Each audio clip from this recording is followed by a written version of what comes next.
Mondays at Harborview Animal Clinic always begin with a kind of organized chaos. Coffee steam mixing with disinfectant, paws tapping anxiously against the tile, voices layered on top of one another.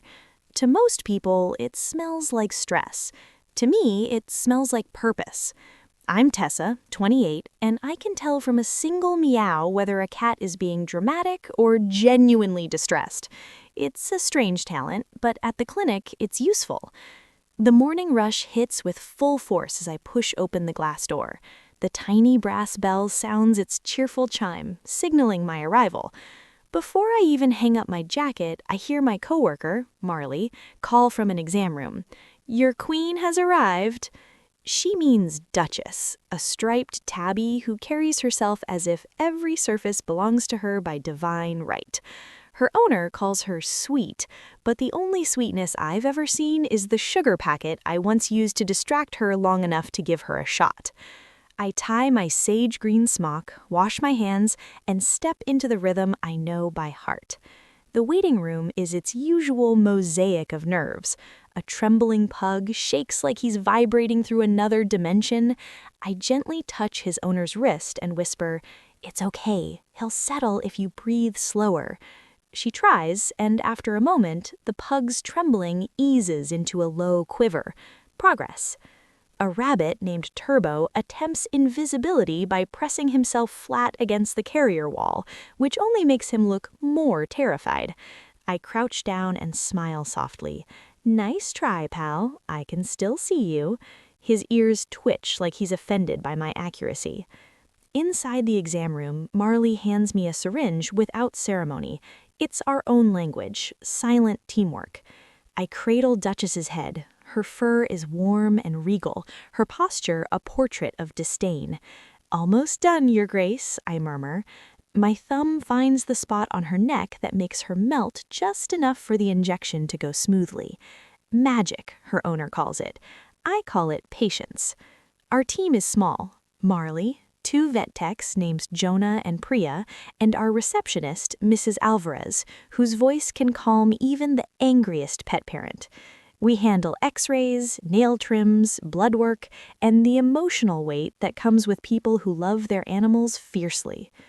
By lunchtime, my smock smells faintly of hay, antiseptic, and whatever cologne Duchess's owner insists on bathing in. Marley and I escape to the alley behind the clinic with paper cups of herbal tea. January wind nips at our fingers. She eyes me curiously. "You look like you're hiding a secret." I shrug. "Maybe." "That's your face when you're about to make a big decision," she insists. I admit it. I'm thinking about making an app, something for pet owners, health tracking, reminders, little tips. Marley raises a brow. "Then do it, but don't let shiny ideas drain your savings. Your kindness is fast. Your budgeting needs to be slow." I laugh. "You sound like my best friend." Smart people usually do. Later that afternoon, my best friend, Anya, a police officer who wears her uniform like armor, drops by with 2 surprise macarons. "Emergency rations," she says. Her eyes are sharp, always reading more than she says. "You okay?" she asks. "I'm thinking about an app," I answer. She taps her badge. "Whatever it is, go in with a helmet on. If you fall, call me. I cushion well." After work, I visit Star, my friend's mare, who instantly locates the carrot in my pocket like she has a built-in GPS. Riding in the training arena clears my head. Walk, trot, canter, a rhythm that wipes away the day's noise. When I leave, the sky is a soft violet, fading into night. At home, I try reading, but the words blur. Instead, I open my phone. A dating app stares back at me. Maybe it's time to try again. 2 photos, a short bio, a held breath. Done. A ping. Then another. Then a message that feels different. His name is Alex. What begins as playful messages quickly evolves into something that feels startlingly real until Alex asks a question that shifts the entire tone. Alex messages me with an ease that feels disarming in the best way. Not forced, not over-eager, just warm. His first line isn't a cheesy pickup or a recycled one-liner. Instead, he writes, "Cinnamon rolls say more about a person than their biography. Are you pro-cinnamon or anti-cinnamon?" I laugh, out loud, alone in my kitchen. Me, pro, but only if the cinnamon doesn't hide like it's shy. Alex, mine never hides. I'm Alex, by the way, freelance developer, dog person. Me, Tessa, vet, animal multilingual. Alex, then we're a perfect match. Maybe you can teach me to speak dog. Mine only understands snacks. His voice messages are the first surprise. They're deep, slightly rough, like someone who talks late into the night and laughs from the diaphragm rather than the throat. He tells me about his dog, Pepper, who apparently shoved him off the bed the night before. I find myself smiling at my phone like a teenager. The next morning at the clinic, my smock pocket buzzes between appointments. Alex, good morning, vet fairy. Does coffee taste better today or worse? Me, depends. My coffee sounds like a calm ocean. Yours? Like a storm. Pepper snores like thunder. Between blood draws and checkups, I send him a photo of Star. He sends back one of Pepper sprawled across his couch like she owns the lease. Marley notices my smile while we sterilize equipment. "Someone's making your eyes soft," she says, nudging me. "Soft is good," I reply. "Soft is good," she agrees, as long as soft doesn't mean blind. She sounds like Anya. I tell her so. Marley smirks. "That means your friend's smart." By the weekend, Alex and I have exchanged everything except actual face-to-face time. We've traded playlists, embarrassing childhood stories, and favorite spots around the city. He likes a cafe in Prospect Park that has cinnamon rolls sent from heaven with a purpose. I tell him about the stable, the moment before a horse transitions into a canter, when the world hangs in suspended breath.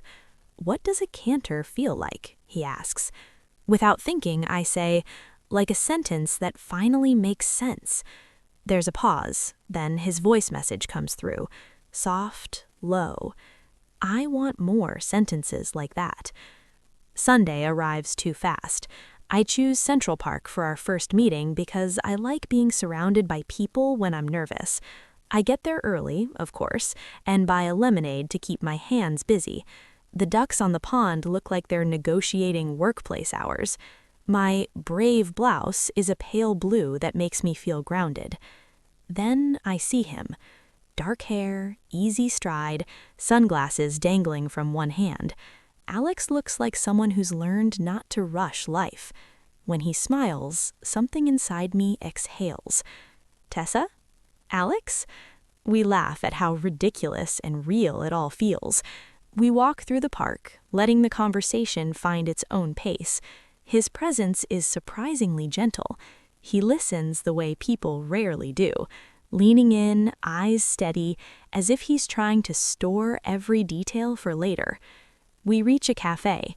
Before I can order, he requests 2 cinnamon rolls. Normally, I'd bristle at someone deciding for me, but this time it feels thoughtful, like he sees the shape of who I am and isn't trying to rewrite it.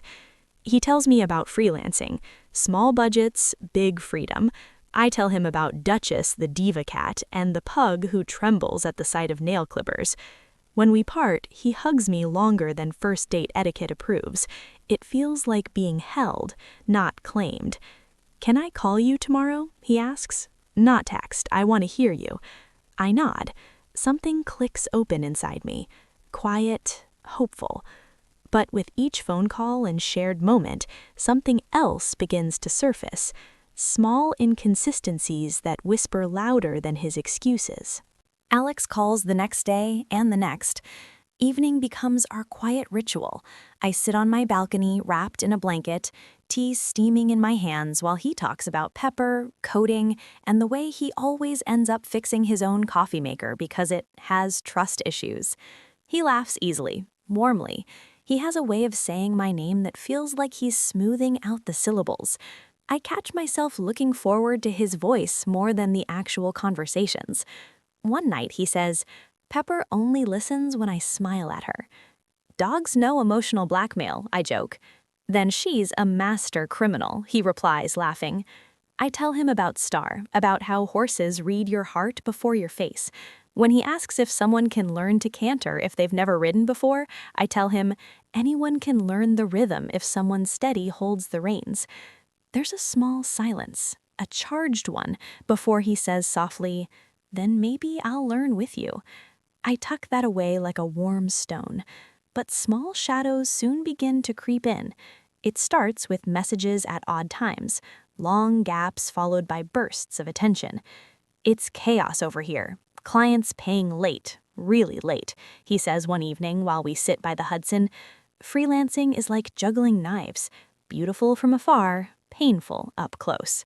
I laugh lightly, trying to keep the mood soft. That sounds stressful. He nods, rubbing the back of his neck. Yeah, I hate talking about money. Makes me feel like I'm failing while running. He changes the subject quickly, asks about the clinic, about my coworkers, about the rabbit who tried to bite me that morning. Still, something in his tone sticks to my ribs. Later, when I get home, I text Anya. He's sweet, funny, a little stressed about money stuff, but honest. Her reply is immediate. Eyes open, helmet halfway on. I roll my eyes at my phone. Her caution feels heavy, too serious for this early stage, but I promise her I'm being careful. The following week, Alex and I meet again. It's a warm evening, and we walk along the promenade with Pepper bounding happily between us. He takes my hand, and it feels natural, like we've done it 100 times. Then, casually, like he's mentioning the weather, he says, "Clients haven't paid again. My account looks like a desert. Honestly, it's embarrassing to even bring it up." I stop walking for a second. Are you okay? Yeah, he waves it off. Just venting. I don't want you to think I'm a mess. But something shifts inside me, a small tightening in my stomach that I ignore. When I tell Anya later, she stirs her espresso with the kind of intensity she usually reserves for interrogation rooms. Tess, men who casually talk about money struggles early on want you to, what? Feel sorry? Feel responsible? It wasn't like that, I argue. She leans back. That's what scares me. But I don't want to hear it, not when things feel so good, when Alex's voice softens when he says my name, when Pepper nudges my hand as if she approves of me, when I'm finally letting myself enjoy something hopeful. The days until our next meetup stretch like rubber bands, tense, drawn out. The clinic keeps me grounded, calming trembling terriers, convincing cats to cooperate, assisting Marley like a silent dance partner. But each time my phone buzzes, my heart lifts. "Good morning, Vet Fairy," Alex sends. "Does your coffee sound peaceful today?" I answer with a photo of Star. He replies with Pepper sprawled across his bed like she owns the deed. Still, the knot in my stomach grows. Small things, tiny inconsistencies, nothing big enough to call a red flag yet, too persistent to ignore. It only takes one moment, one slip for the first real crack to appear, and for the knot in Tessa's stomach to finally tighten. Our next meeting should have been perfect. It's warm enough to walk without jackets, sunlight stretching long across the park paths. Pepper trots beside Alex, tail high, pausing every few steps to sniff someone's shoes like she's doing quality control. We sit on a grassy hill overlooking the water. He talks about his newest project, waving his hands as if coding required choreography. I talk about a rescue cat who insists on wearing a sweater in July. For a while, it feels easy, effortless. Then, mid-laugh, Alex sighs. It's subtle, but real. "What's wrong?" I ask. He scratches Pepper behind the ears. Nothing dramatic, just things piling up. "What things?" He hesitates only a moment. "Bills, rent, a client who ghosted. One of those weeks where you work non-stop and still fall behind." The knot in my stomach pulses. That sounds rough. "It'll be fine," he says quickly. "I shouldn't have said anything. I don't want you to think I'm unstable." "I don't," I answer honestly. "Everyone struggles." He smiles, but it doesn't reach his eyes. Something closes off, like a door shut gently but deliberately. We keep walking, but my mind is loud now. At home, I replay the conversation in my head. It shouldn't bother me. People talk about financial stress all the time. But something about the precision of his wording sits wrong, like he was rehearsing honesty rather than living it. Still, that night when he calls, I'm relieved to hear his voice. Pepper tried to eat my socks again, he says cheerfully, a menace disguised as a dog. I laugh, and everything feels normal once more. But normal doesn't last. 2 days later, I stop by the stable before work. Star is already waiting for me in her paddock, ears forward, tail swishing. She nudges my jacket like she's searching for a treat I didn't bring. "Sorry, girl," I whisper, "just carrots tomorrow." As I brush her coat, my phone buzzes. Alex. "Hey, can I call you later? Something urgent came up." A minute later, another buzz. Alex. "Actually, could you talk now? I really need to hear your voice." My chest tightens. I step outside into the cool morning air and answer. "Tessa," he says, sounding strained. "I don't like asking for this. I really don't." My breath catches. The knot tightens. "What's going on?" "There's an overdue bill." A pause. "If I don't cover it today, my account will get frozen. I just need a little help. Just this once." My stomach drops. "How much is a little?" "Not much," he says quickly. "Just 300. I'll pay it back immediately. I hate even asking. I'm embarrassed." He sounds small, vulnerable. And because I'm me, because I fix things, soothe things, help things, I feel myself softening. "Okay," I say quietly. "I can help." Relief floods his voice, instantly. Too instantly. "You're amazing. Thank you, Tess. You don't know what this means to me." But part of me does know. The part that whispers, "People reveal themselves in moments that feel rushed." I ignore the whisper. That evening, at our usual cafe, Anya studies me like she's gathering evidence. "You did what?" she asks, jaw tightening. "He needed help." "Tessa," her tone is low, controlled. "You've known him, what, 3 weeks?" "I trust him." "Trust is earned, not gifted." I scowl. "You always assume the worst." She leans in, voice softening. "No, I assume patterns, and this is a classic one." I push my cup away. "He's not like that." Her eyes narrow. "Then why does your voice shake when you say it?" I don't answer. Later, as I ride Star through the dim, echoing arena, I can feel the tension in my hands on the reins. She tosses her head, unsteady under my unsteady posture. When I breathe deeply, loosen my hold, she relaxes. Horses don't lie, they react, and Star is telling me something is off. But the heart is stubborn, especially mine. Tessa thinks the worst is behind her, but the next request from Alex isn't small, and this time the truth begins to show its teeth. The $300 should have been the end of it. A one-time emergency, a bump in the road. Alex sent a message the next morning thanking me again, promising repayment within the week. I told myself not to obsess over the timeline. I buried myself in clinic work, examining anxious cats, assisting with a tricky dental cleaning, soothing a frightened shepherd whose bark was louder than his bravery. But by Thursday, the unease hadn't faded. Marley noticed it before I said a word. "You're clenching your jaw," she murmured as we cleaned the autoclave. "That's your tells the whole story face." "Just tired," I lied. She gave me a look that said she didn't believe a syllable. That evening, after a long day, I was finally home, tea in hand, slippers on, Pepper's photo Alex had sent earlier still lingering in my notifications, when my phone rang. Alex. "Hey," I answered, trying to sound bright. "Tessa." His voice trembled just slightly. Not enough for panic, enough to signal trouble. "What's wrong?" He exhaled shakily. "This is humiliating. I hate this. But my laptop, my only one, died completely. Screen's black, won't respond." "Oh no," I muttered. "Freelancers live and die by their laptops. And without it, I can't finish the project I need to get paid. If I can't submit it, I'm sunk." The knot in my stomach tightened again. Slow, steady pressure. "How much would repairs cost?" I asked, trying to sound neutral. That's the thing, it's not repairable. His breath hitched. I called around. I'd need a new one or something refurbished. Around 1,000, maybe 1,100. I know that's insane to ask, I know. Silence. I felt my heartbeat in my ears. Tess? His voice softened. I'm not asking because I want to. I trust you, and you're the only person in my life who hasn't turned their back on me.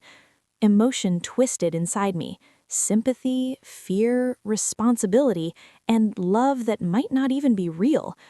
Alex, that's a lot. I know, his voice cracked. I hate myself for even asking. You have no idea, but I swear on everything I'll pay you back the moment my client pays. You have my word. I'm just stuck. His vulnerability pressed against all my weak points, and my heart, traitorous, hopeful, leaned toward him again. I swallowed hard. I need a minute to think. Of course, he whispered. Take all the time you need. I don't want to lose you over this. Lose me. That was the blade disguised as concern. I paced my apartment, hands shaky. Every sensible thought in my mind screamed, no, stop, walk away. But I remembered how he smiled when Pepper nudged my hand, how he listened when I talked about Star, how he said my name like it steadied him. In the end, I texted him, okay, I'll help you, but this is the last time. His reply was instant, overflowing with gratitude. You're saving me, Tessa. I won't forget this. But when I pressed send on the transfer, I felt something inside me sink, like I'd just stepped onto a bridge that swayed in a storm I pretended wasn't coming. The next morning, Anya spotted me across the cafe before I even sat down. One look at my face and she knew. Tess, she said, voice low, what did you do? My lips trembled. He needed a laptop for work. She closed her eyes, inhaling deeply. How much? I shook my head. Tessa, her voice firm, unyielding. How much? 1,200. She didn't speak, not at first. Then, he's not leaning on you, he's using you. I flinched. You don't know him. She leaned in, eyes sharp. I know patterns, I know manipulation, and I know you. You want to save everyone, even the people who wound you. My breath hitched. He's different. Then why are you crying? I hadn't noticed the tear sliding down my cheek. I wiped it quickly, but it didn't matter. The crack in my certainty had already formed.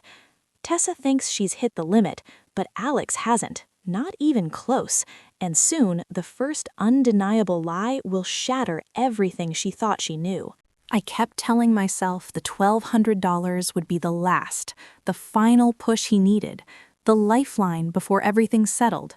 Alex sent grateful messages throughout the week, voice notes filled with relief, promises, affection. Each one made the uneasy ache in my chest throb and quiet at the same time. But Star didn't buy it. At the stable that Wednesday, she watched me with the kind of still, patient gaze horses use when they already know the truth. When I brushed her mane, my hands shook slightly. She sensed it instantly, shifting under me, ears twitching backward. Yeah, girl, I whispered. Something's wrong. Star tossed her head. She was always more honest than I was willing to be. 2 days later, on a bright Saturday morning, Alex texted, going to spend the weekend with my brother, family chaos. I'll try to text when I can. I smiled at my phone, relieved he would get some fun, some grounding, something outside the stress that seemed to trail him like a shadow. Then, on my walk home from the stable, I heard it, a dog's bark I recognized. Pepper, firm, distinct, like a trumpet in a one-dog orchestra. I turned down the side street leading toward Alex's building, and there she was, Pepper, trotting happily beside a neighbor I vaguely recognized. I froze. Oh, hey, the neighbor greeted cheerfully. You're Alex's friend, right? Pepper's with me for the weekend. He's got work stuff. Work stuff. Not family chaos. Not brother's kids. My lips parted, but no words came. I forced a smile. Right, of course, thanks. Have a good one. but inside me something cracked. At home, I stared at the wall until my tea went cold. My phone buzzed. Alex, my brother's kids are insane. I think one of them tried to feed Pepper a crayon last time. I'll send you pics later. I drafted a reply, deleted it, drafted another, deleted that too. Finally, I sent something small. Sounds fun, enjoy. But my stomach was twisted so tight it felt like it might collapse in on itself. The next morning, I met Anya at our usual cafe. The moment I sat down, she narrowed her eyes. "You look pale," she said. "I saw Pepper yesterday, with the neighbor. Alex said she was with him, with his brother." Anya didn't blink. "And now you know he lied." I fiddled with the edge of my napkin. "Maybe he just dropped her off last minute." "Why lie about that?" Her voice was calm, but her eyes were sharp. "Why invent family stories when he could just say he had work?" I swallowed hard. "I don't know." "Yes, you do," she said softly. "Your gut knows. You're just not listening yet." I hated how right she probably was, but the heart is stubborn, mine most of all. Monday morning, while cleaning Star's hooves, a notification lit up my phone. Alex posted a story. I shouldn't have clicked it, but I did. It was a picture of a desk, laptop open, coffee mug beside it, code on the screen. Caption, "Deadline weekend, pray for me." I stared at the photo, at the caption, at the betrayal so casual it stung. Family chaos? Brother's house? Kids and scrambled eggs? I opened my messages. "Alex, sorry I've been quiet. My brother's kids are loud as a marching band. Miss you though." 3 stories, 3 versions, 1 truth. The crack inside me widened into something that felt like grief. That night, I went to Marley's apartment after our shift. I showed her the screenshots, messages, story posts, timestamps. She studied them silently. Then she looked at me, voice soft but unyielding. "Tessa, you already know what this is. Your instincts never fail with animals. Don't let them fail with people." I pressed my hands to my face. "What if I'm wrong?" "What if you're right?" she countered gently. "Then you save yourself before you lose even more." When I got home, Alex messaged again, sweet and casual. "Thinking of you." This time, I didn't respond, but the silence weighed heavily on my chest. And just when Tessa thinks she's bracing herself, the next request comes, bigger, sharper, and impossible to mistake for anything but manipulation. I spent the next 2 days half floating through life, functioning on autopilot. At the clinic, I cleaned wounds, trimmed nails, took vitals, and reassured anxious pet parents. But inside, my mind spun in tight, nauseating circles. Each time my phone buzzed, my chest tightened. Each time I didn't answer Alex's messages, guilt pricked me like needles. By Wednesday, the silence between us felt brittle, like glass stretched thin. During lunch, Marley nudged my shoulder. "You're eating your sandwich like it personally offended you." I attempted a smile. "Just tired." She raised a brow. "Lie again and I'm taking your sandwich." I set it down. He lied. About something small, but obvious, and I can't stop thinking about it. "Small lies are just practice runs for bigger ones," she said gently. "You know that." I knew. I absolutely knew. But knowing and accepting are rarely the same thing. That evening, I drove to the stable. When I entered Star's stall, she swung her head toward me, ears soft, eyes warm. Being with her was the only place my thoughts didn't spiral. I leaned my forehead against her neck, letting her steady breath ground me. "You're the only one who doesn't ask anything from me," I murmured. Star snorted, as if to say, "Finally catching on?" While brushing her coat, my phone buzzed again. The screen lit up with Alex's name. I hesitated. Then finally, with a bracing breath, I answered. "Tessa," he said, sounding breathless, urgent. Thank God, I was worried. My voice came out smaller than I intended. "Hi." "You've been quiet," he said gently. "Everything okay?" "I've just been thinking," I said honestly. A pause. "Did I do something?" The question made my heart tighten, and not in the good way. I just noticed a few inconsistencies. Inconsistencies? He repeated, voice shifting slightly. Like what? Pepper, I said quietly. You told me she was at your brother's place, but I saw her with your neighbor, and your story post said you were working all weekend. There was a long, heavy silence. Then Alex sighed dramatically. Tessa, I didn't want you to worry about me or think I was drowning again, so I downplayed stuff. I didn't mean to lie. I just handled it badly. Handled it badly. A polished phrase. Practiced, almost. Tess, he continued, voice soft, I swear I'm doing my best, but everything is hitting me at once. I didn't know how to tell you without scaring you off. My pulse fluttered, fear, hope, confusion blending with painful familiarity. Before I could respond, he added, Actually, something else happened, and I'm really embarrassed, but I need to tell you. My stomach clenched. What happened? The laptop I bought, he said slowly. It got stolen. My breath froze. What? Someone grabbed my bag on the subway, whole thing gone. I filed a report, but they said the chances are low.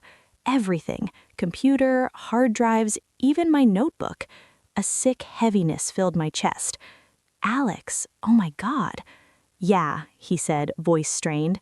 I didn't want you to worry about me or think I was drowning again, but losing it puts me back to zero. I closed my eyes, dread pooling like lead. Tessa, I need your help. Just one more time. I'll pay you back for everything, I promise. I swear on my life. But if I don't replace the laptop, I'll lose my biggest client. I'll lose everything. A coldness crept up my spine. How much? I whispered. He hesitated. Then, 2,000. 2,000. The world tilted. Tessa, he whispered, soft enough to bruise, I don't know who else to turn to. You're the only person I trust. Everything inside me screamed. My instincts, my friends' warnings, the truth I had been refusing to face. But Alex waited, silent, pressing, gently tightening the rope. I don't know, I said, trembling. Please, he whispered, soft enough to bruise, don't leave me alone in this. And in that moment, I realized this wasn't love, it was leverage. Tessa makes her first real stand, but Alex doesn't take no lightly. The shift from charm to pressure is slow, sharp, and impossible to ignore. For the first time since Alex entered my life, I didn't give an immediate answer. I didn't soften, didn't rush to comfort, didn't fix the problem he placed in front of me like a puzzle meant only for my hands.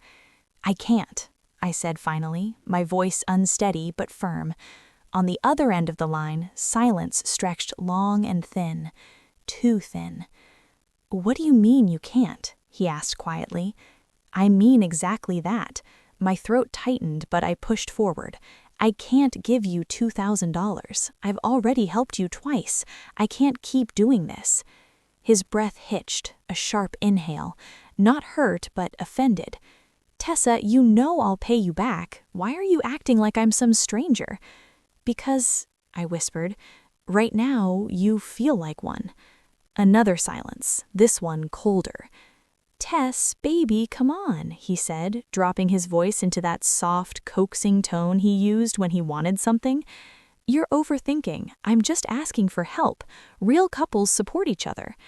But we're not a real couple, I said before I could stop myself. The shift in his tone was immediate. That's interesting, he said flatly. So what were we doing these past weeks? Pretending? No, I said quickly. This is too fast, too much, too many lies. Lies, he snapped. Those were misunderstandings. 3 different stories in one weekend? My voice trembled. Alex, that's not a misunderstanding. He exhaled sharply, frustration leaking through. So 1 mistake and suddenly you think I'm a monster? I didn't say that. You didn't have to, he muttered. Pepper barked faintly in the background. Normally, the sound made me smile. Now it just twisted the knife deeper. Alex spoke again, slower this time. I thought you were different. I thought you understood me. I opened up to you. Alex.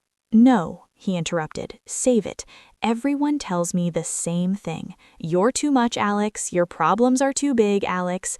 I thought you weren't like the others. But here you are, doing exactly what they did. Anger, guilt, accusation, the full cycle. I swallowed hard. I'm not abandoning you. I just can't lend you more money. You only say can't when you mean won't, he said sharply. You have a job, savings, a horse. I know you have it. My breath caught. What does my horse have to do with anything? It means you're not broke, he said bluntly. You just don't want to help me. In that moment, something in me snapped. Alex, this isn't fair. What's not fair, he said, voice rising, is you leaving me hanging when I'm drowning. I trusted you. I let you in. And now you're just, what, running? I stepped back from the phone, as if the distance could protect me. I'm not running, I said softly. I'm setting a boundary. He laughed, dark, humorless. A boundary with someone you claimed to care about? I still care, I whispered. Then prove it. I am, I said, by saying no. Another long pause, then ice cold. Wow, I misjudged you. The words hit harder than I expected. I thought you were kind. I thought you were supportive. Instead, you're selfish. My breath shattered, not from hurt, from recognition. This wasn't love. It was a trap dressed in tenderness. Alex, I said quietly, I think we need space. He scoffed. Right, perfect. Take space, run away, prove to me I meant nothing to you.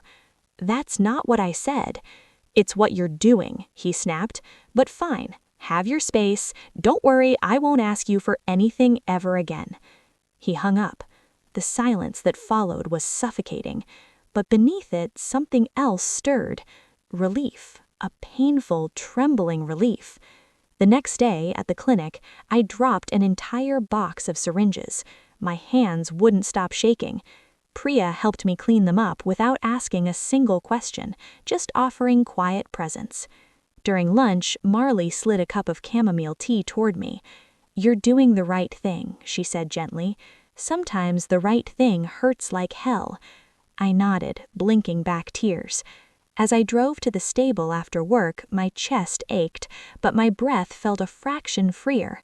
Star greeted me with a soft nicker, pressing her warm muzzle to my shoulder like she knew exactly what was breaking inside me. I leaned into her, let myself breathe, let myself unravel. For the first time since meeting Alex, I didn't check my phone once. But Alex isn't finished, and when his final message arrives, it's the one that forces Tessa to choose between fear and freedom. For the rest of that week, I lived inside a quiet ache, an ache made of disappointment, fear, and the slow, dawning acceptance that the person I'd cared for wasn't the person I thought he was. Alex didn't message the next morning, or the next.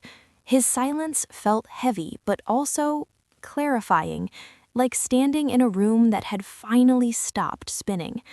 At the clinic, my coworkers noticed the change. Priya gave me extra time in the break room. Marley brought me chocolate almonds for emotional emergencies only, though I ate half the bag before noon. Even Jonah, who never commented on anything personal, patted my shoulder in a rare gesture of awkward comfort. But it was Star who healed me most. Each evening, as the sky turned amber over the paddocks, I brushed her coat, listened to her steady breath, and felt my own heartbeat slowly return to a normal rhythm. Being with her reminded me of who I was before all the noise. Someone intuitive, someone perceptive, someone who knew how to read energy, human or animal, someone who deserved safety. By Friday evening, I felt almost steady, until the message arrived. I was closing the clinic, keys in hand, when my phone buzzed. The vibration jolted me, as if my body already knew who it was. Alex, I'm outside your place. We need to talk. My blood ran cold. Another buzz. Alex, I'm not leaving until we fix this. Fix this? Fix what? I hadn't told him where I lived. He must have found it through something small, a tag, a photo background, a slip I didn't remember making. My hands trembled. The clinic felt suddenly too dark, too silent. I immediately called Anya. She picked up on the first ring. Talk. It's Alex. He's outside my apartment. What? The chair on her end scraped loudly. Do not go there. Stay where you are. I'm coming to you. Anya, I don't want to make this worse. Tessa, her voice was sharp, absolute. You're not making anything worse. He is. Stay in the clinic, lock the door. I'm 5 minutes. The room felt smaller with every passing second. I turned off the lights and double-checked the front door, my heart pounding like hooves against packed earth. 5 minutes felt like 50. When Anya finally burst through the clinic's back entrance, she was still in uniform, expression carved from steel. Let's go. I'll take you home. No, I said softly. I don't want to go home while he's there. Good. Then you're staying with me tonight. We drove past my building. Alex's silhouette stood under the street lamp, pacing, checking his phone, muttering into the night air. Seeing him like that, agitated, unpredictable, sent a cold wave through my gut. Anya slowed the car just enough for me to see him clearly. Then she turned the corner and drove away. At her apartment, I finally let myself cry. Not because I missed him, because I finally understood the danger of confusing affection with attention, softness with safety. Anya handed me a blanket and sat beside me on the couch. You're not alone, she said simply, and you're not stupid. You were targeted. There's a difference. Her words cracked something open in me, a release, not a break. Later, I blocked Alex's number, then his email, then his socials. My fingers shook, but each click was a stitch repairing something in me. He didn't stop immediately. There were unknown numbers, strange emails, messages from accounts with no profile picture, but I didn't answer a single one. When he eventually stopped trying, the silence felt like a sunrise. Weeks passed, then a month. Slowly, the fear loosened its grip. The clinic became laughter again. Star became peace again, and I became myself again. Cautious, wiser, but not closed. Healing wasn't a moment, it was a return. One evening, while riding Star as twilight settled over the arena, I finally felt it. I was free. Not just from Alex, from the version of myself who thought saving someone meant sacrificing everything. Star stopped, ears flicking back toward me. I stroked her warm neck and whispered, "We made it, girl." The sky above us felt impossibly wide. I was not broken. I was rebuilding, and this time the foundation was mine alone.